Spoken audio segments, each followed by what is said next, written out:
Moi, c'est Ryan. Je suis en terminale professionnelle, accompagnement, soins et services à la personne. Option domicile. ASSP pour ceux qui maîtrisent les sigles. Aujourd'hui, c'est mon dernier jour de stage. Même si j'ai déjà ma petite idée, je vais devoir prendre une décision. Me spécialiser dans le domicile ou dans les structures.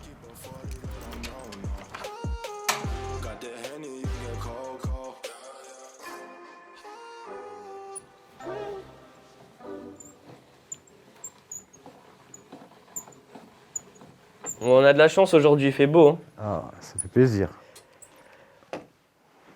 Vous avez bien dormi? Oui, très bien. Ok, on va aller à la toilette. Je vais vous lever d'abord. D'accord. Aujourd'hui, je commence ma journée avec Monsieur Michaud, 58 ans. Il a perdu une partie de sa mobilité suite à un accident du travail. Une machine lui est tombée sur les hanches.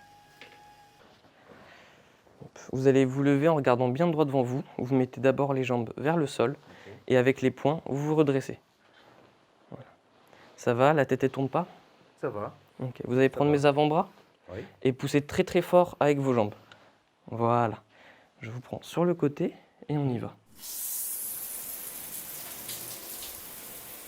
L'eau est pas trop froide? Ah, un petit peu, ouais. La toilette n'est jamais la chose la plus facile, car on rentre au plus profond de leur intimité. Ça va maintenant? Ah non, super, impeccable. Ok. Merci. Mais de rien. Vous faites juste attention de ne pas glisser. Vous tenez bien. Il faut savoir être à l'écoute, les rassurer et ne jamais juger. Hop là, tenez, allez-y. Certains peuvent être agressifs. Attendez, j'arrive. La maladie ou la perte de mobilité n'est jamais une chose facile à vivre.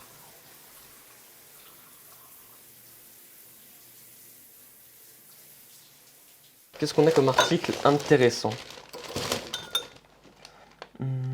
Ah, il y a un article sur mon lycée. Ah oui?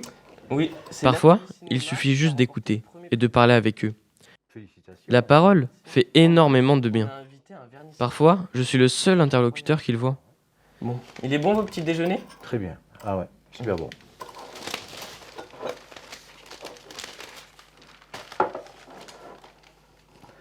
Je pourrais avoir un petit verre d'eau, s'il vous plaît? Pas de soucis, j'y vais tout de suite. Merci. Il me reste que 1 heure.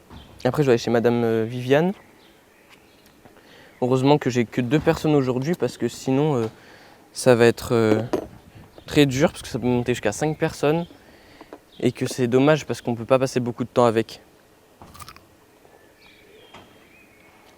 Ça va? Vous vous sentez bien? Ça va, ça va. Ok. Il On fait- marche pas trop vite? Non, ça va. Je vous remercie. Ok, d'accord. Il faut être inventif et toujours trouver de nouvelles idées d'activités. Pour éviter la routine, pour eux comme pour moi. Bien évidemment, il faut adapter les sorties aux envies et au goût des usagers. Mais il faut aussi savoir les surprendre et leur faire découvrir de nouvelles choses. Donc là, madame, je vous ai ramené devant une statue. D'accord. Tu Donc- peux me la décrire un petit peu, cette statue? Oui, c'est la statue de Bertrand de Born, qui était un troubadour dans les années 1140-1212. D'accord. Il a quand même vécu quelques années, dis-moi, ce troubadour. Oui, quelques années, c'était beaucoup pour cette époque quand même. D'accord. Il ressemble à quoi, Donc- ce Bertrand de Born? Il a une coupe carrée comme les Égyptiens et il a un grand nez et des yeux un peu bridés. D'accord. Un peu à la Voilà. Cléopâtre, alors. Oui, voilà. Ok. Vous voulez toucher le... Ah, je veux bien, oui. Donnez-moi votre main. Voilà. Ah, mais là, c'est pas la statue que je Non. touche. Ce sont les écritures. Oui, oui. Et la statue, elle est en hauteur. elle est en hauteur, d'accord. Voilà. Il commence vraiment à faire chaud, hein. On va pas tarder à aller se mettre à l'ombre. On va faire les transmissions? Oui. Alors, ça, la journée s'est bien passée? Très bien, j'ai beaucoup apprécié cette balade. Alors, il manque de la confiture et du sucre, c'est ça? Ah oui, c'est ça. Bah, je le note pour la prochaine auxiliaire. Parfait. Comme ça, leur vie ne doit pas s'arrêter lorsqu'ils sont malades ou lorsqu'ils ont un handicap.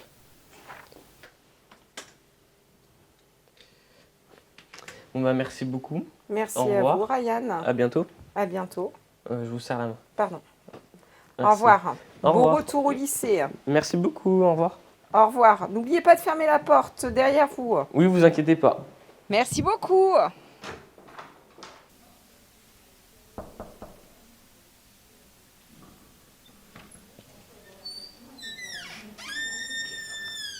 On va faire le point un petit peu sur ton stage. Comment ça s'est passé? Oui, ça s'est bien passé lors des différentes activités et soins faits avec les personnes âgées. Tout s'est très bien passé. Quels soins as-tu fait? J'ai pu faire l'aide à la toilette, l'aide au repas et différentes animations. Quelle animation, quel jeu avez-vous fait? Pour l'aider, on a fait quelques jeux de mémoire. Voilà, j'ai assisté à son quotidien. Au niveau de ton rapport, tu en es où? J'ai déjà bien avancé, presque terminé. Une fois que tu l'auras terminé, si tu veux qu'on le lise, moi ou Nathalie, pour voir un petit peu ce que tu as écrit et te dire si ça va ou pas. Merci beaucoup de m'avoir accueilli en tout cas. Mais je vous en prie. Merci. Je suis content. L'entretien s'est vraiment bien passé. Maintenant, il faut que j'aille au lycée pour le bilan final.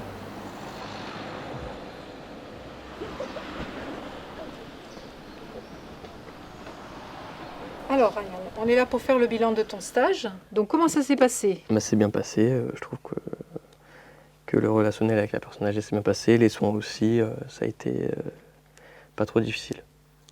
Un petit peu aussi au niveau de l'équipe, le personnel avec qui tu as... Très accueillant. Ils sont très accueillants. Ils m'ont tout de suite mis dans le bain. Ça a été directement très bien. D'accord. On arrive en fin d'année. Donc, est-ce que ce stage valide tes projets futurs et quels sont-ils? Oui, j'aimerais bien continuer en tant qu'aide-soignant, donc aller en institut de formation d'aide-soignant en IFAS et pour poursuivre à domicile chez les personnes âgées.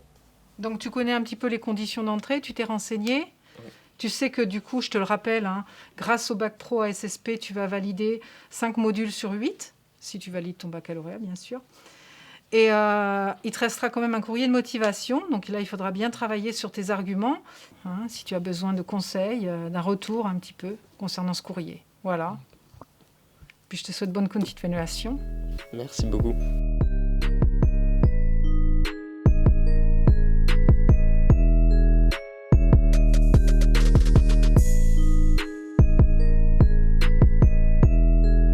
Attendez, ne partez pas tout de suite. Je vous ai mis un petit bonus pour la fin. Je vous laisse donc avec le témoignage de ma tutrice de stage. Il me tenait à cœur de vous le partager, car son expérience est grande et son regard est touchant sur un métier souvent pas assez considéré.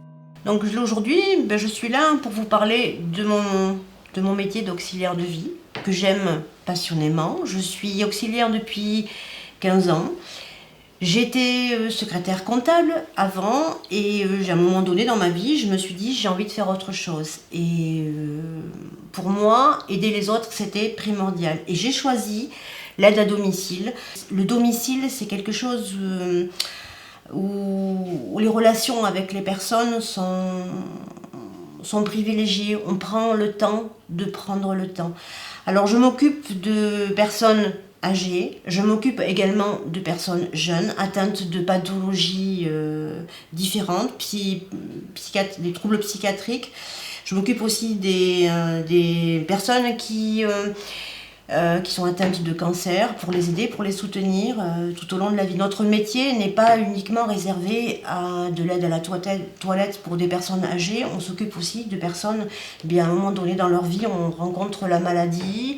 Donc on est là aussi pour les aider. Alors moi, mon métier, il est très diversifié. Je fais du ménage, je fais de l'aide à la toilette, mais je fais aussi de la stimulation, je fais aussi des jeux, je fais aussi des discussions. Il m'arrive quelquefois dans mon métier de passer 2 heures à prendre le café et prendre le temps d'écouter les gens.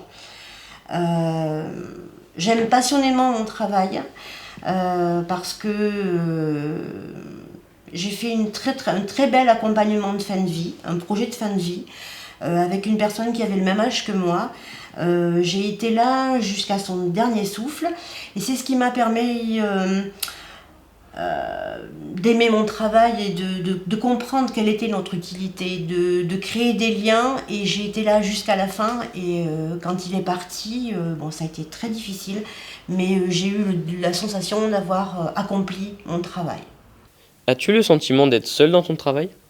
Non, pas du tout, parce que dans notre structure, on travaille beaucoup, souvent en binôme, donc on a des heures où on échange, On a un téléphone et avec ce téléphone, on peut discuter, échanger avec nos collègues et non, il n'y a pas du tout cette sensation de se sentir tout seul. Fais-tu des horaires atypiques qui contraignent ta vie quotidienne?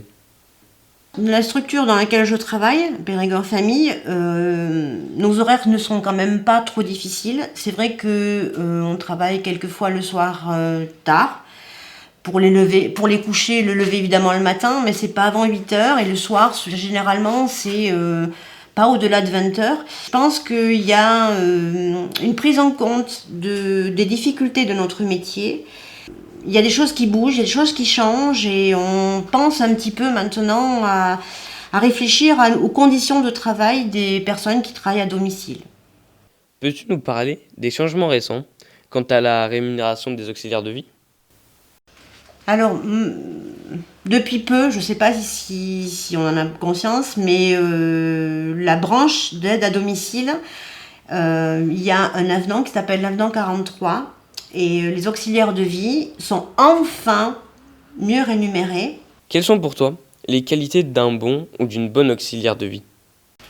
Alors moi, il y a un mot que j'aime beaucoup dire, c'est il faut avoir un don d'empathie.